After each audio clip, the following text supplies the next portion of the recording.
दक्षिण सुपा गामि आफाद सानसेनि मेहेरगोनां हाबाफारिजों रंजालि बैसागु फोरबो फालिथाय खुंफुंदों।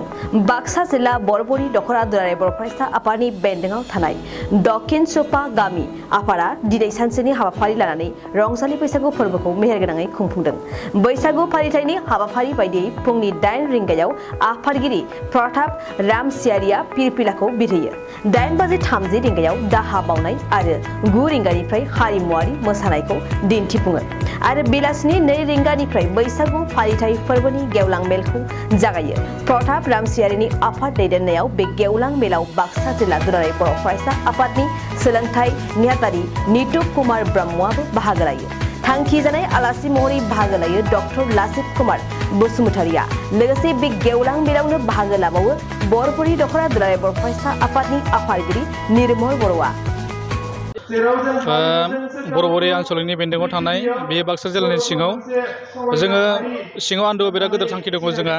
जोंनि जि गामिनि जौगाबोनाय उन्दै उन्दै गथ'फोर बिथांमोनखौ जोङो उनाव जाहाथे माबा मोनसे जों खालामलांनो हायो नामा, माबा मोनसे जों मोजां मानसि सासे उनाव जाफुंसार खालामनो हायो नामा, दा बेनि थांखियै जोङो बेबायदि प्रग्रामखौ जों लानाय जादों।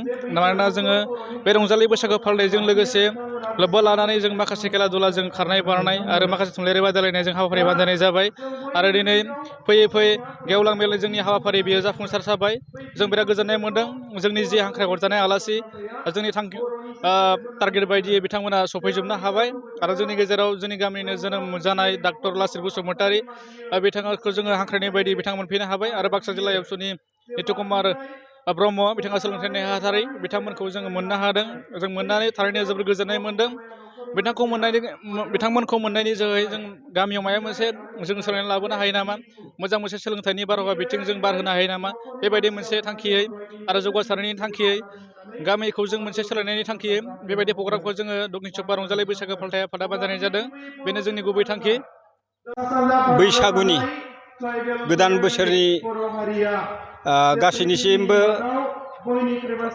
नायग्रा बिथांमोननिसिम गोजोन हामलायथि बावहरबाय। लोगोसे जोङो दिनै जोंनि नैबे बैसागु फालिथाय गासै हान्जानिसिमबो जोङो साबायखर बावबाय। जोंनि थांखिया जोबोर गिदिरमोन। जों बेसिमसिम मावनो हागोन जों मिथिया। बेयो जोंनि मोनसे जावरिखांनाय। गासैबो बिथिङाव जाहाथे जों जावरिखांनो हायो। हारिमु बिथिङाव, सोलोंथाइ बिथिङाव, आबाद मावनाय बिथिङाव, खौसेथिनि बिथिङाव, बायदि बायदि बिथिङाव जों जाहाथे मोजाङै गावखौ दैदेनलांनो हायो। बिनि मोनसे जावरिनायखौ जोङो नैबे बैसागु रंजालि फालिथायनि गेजेरजों जोङो लाबोनो सानदों। जाहाथे इयुनाव जोङो लाफुंजोबनो हायो, मावफुंजोबनो हायो, बेखौ जों इसोर बाथौनिसिम आर'जबो गाबहरनाय जायो। दिनै जोङो फालिनायाथ' जोङो दिनैल' नङा, जोङो खेला गेलेनायनिफ्राय खुदियाफोरनिफ्राय बैसोगोनां सुबुंनिसिम जों गेलेहोबाय। जेरैहाय खारनाय बारनाय, ना हमनाय आरो बर'नि खायसे जा हारिमुवारि बादायलायनाय बेफोरखौबो जोङो मावफुंबोदों। फैयै जों दिनै गेवलां मेल हिसाबै खुंफुंनो आखायाव लादों।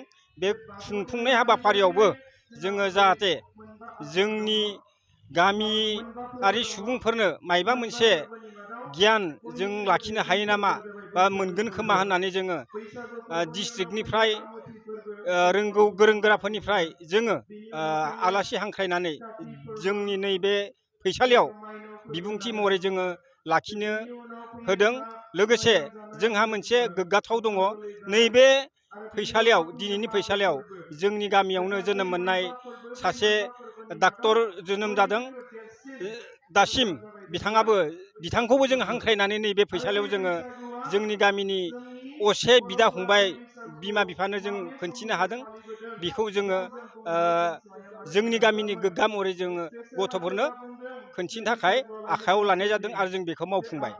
जोङो बेबायदिनो जावरिखांनाय थांखिजों जाहाथे सोलोंथाइ बिथिं, आबादनि बिथिं, हारिमुनि बिथिं, गावनि आंगो राव फाव गासैजोंबो जाहाथे गोगोम दावगाहोलांनो हानाय बा हारिमुखौ इयुनावहाय मोजांहाय दैखांलांनो हानाय बे मोनसे प्रसेसखौ जोङो लोगोसेहै हारिमुखौ सुस्रांलांनो हानायनि मोनसे थांखिजों जोंनि नैबे दिनैनि हाबाफारिखौ मावफुंनाय जादों।